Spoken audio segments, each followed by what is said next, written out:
ৰঙিয়াত আয়োজিত বিশাল ইস্তেমাত লক্ষ লক্ষ ইছলাম ধৰ্মীয় লোকৰ সমাগম ৰঙিয়া শৈলমাৰীৰ এক বৃহৎ পথাৰত মঙলবাৰৰ পৰা 3 দিনীয়া কাৰ্যসূচীৰে আৰম্ভ হৈছে উত্তৰ পূৰ্বাঞ্চলৰ বিশাল ইস্তেমা উত্তৰ পূৰ্বাঞ্চলৰ 8খন জিলা সামৰি আয়োজন কৰা এই বিশাল ইস্তেমাত ইতিমধ্যে লক্ষ লক্ষ ইছলাম ধৰ্মীয় লোকসকলে সমবেত হোৱা পৰিলক্ষিত হৈছে আনহাতে ইস্তেমাৰ আজি দ্বিতীয় দিনা পুৱাৰ কাৰ্যসূচীৰে পিছত দুপৰীয়া 1:30 বিভিন্ন জিলাৰ পৰা অহা প্ৰায় 2 লাখ ইছলাম ধৰ্মাৱলম্বী লোকে নামাজ আদায় কৰে বৃহস্পতিবাৰে ইস্তেমাৰ অন্তিমটো দিনৰ কাৰ্যসূচীত 10 লক্ষাধিক ইছলাম ধৰ্মীয় লোকে উপস্থিত হৈ বিশ্ব শান্তিৰ বাবে আল্লাহৰ ওচৰত দোৱা কৰিব বুলি জনায় আয়োজক সমিতিয়ে ৰঙিয়াৰ পৰা দিনেশ কলিতাৰ ৰিপৰ্ট হালকা আমদাৰ হৈছে ইস্তেমা ইয়াত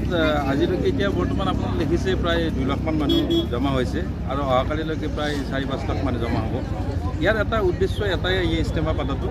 আমাৰ যি ইছলাম ধৰ্মী লোকসকল আছে তেখেতলোকৰ ইছলামৰ যিটো গুৰুত্ব ধৰ্মৰ যিটো গুৰুত্ব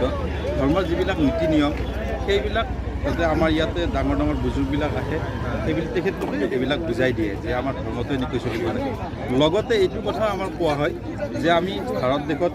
ইণ্ডিয়াত আছোঁ ভাৰতত আছোঁ ইয়াত যে আমি ভাতৃত্ব ভাৱ বজাই ৰাখিব লাগিব আমাৰ মাজতে মিলাপ্ৰীতি থাকিব লাগিব আমাৰ দেশত যিটো এটা এক হৈ আমি চলিব লাগে সেই বস্তুটো আমাৰ ইয়াৰ পৰা ভাতৃত্বৰ প্ৰচাৰ কৰা হয় লগতে আমাৰ ইয়াতে এটা দোৱা হয় ৰাইজৰ কাৰণে দেশৰ সকলো ব্যক্তিৰ কাৰণে দোৱা হয় যে ইয়াত আমাৰ কোনো হিন্দু মুছলমান বুলি কোনো কথা নাই ইয়াত সকলোৱে আহিব পাৰে ইয়াত ভাগ ল'ব পাৰে ইয়াত আমাৰ চবৰে মাজত চবৰে দিনত এইটোৱে কথা যে আমাৰ ভাতৃত্ব ভাৱটো আমাৰ দেশত থাকক আৰু লগতে আমাৰ ধৰ্মটো যাতে আমাৰ শান্তিৰ যিটো ধৰ্ম শান্তি হিচাপে আমাৰ ভক্ত বুলি কওঁতে আমাৰ ইয়াত 6খন ডিষ্ট্ৰিক্টৰ মানুহ আছে 8খন ডিষ্ট্ৰিক্টৰ মানুহ আছে মৰিগাঁও দৰং শ্বিলং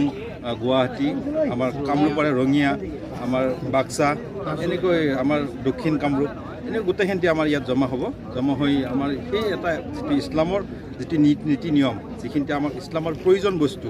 য'ৰ পৰা আজি আমাৰ ডেকা সমাজ বা আমাৰ মানুহে যিটো আচল ইছলামৰ পৰা আঁতৰি গৈ আছে আমাৰ মাজত যিটো থাকিব লাগিছিল যে মদ ভাং জোৱা আজি সকলোৱে সেইবিলাকত গৈ আছে সেইবিলাকৰ পৰা আঁতৰাই আনি আমাৰ ধৰ্ম যিটো শান্তি শিকাইছে আমাৰ ধৰ্ম যিটো ভাল বস্তুটো শিকাইছে সেইবিলাকো ইয়াত আলোচনা কৰা হয় আৰু লগতে আমাৰ সকলোৰে মাজত এটা ভাতৃত্ব ভাৱ থাকে আমি দেশত যাতে এক হৈ থাকিব পাৰোঁ সেইটো কথা ইয়াত আখৰি দোৱাত কিমান মানুহ হ'ব বুলি ভাবিছে আখৰি দোৱাত আমাৰ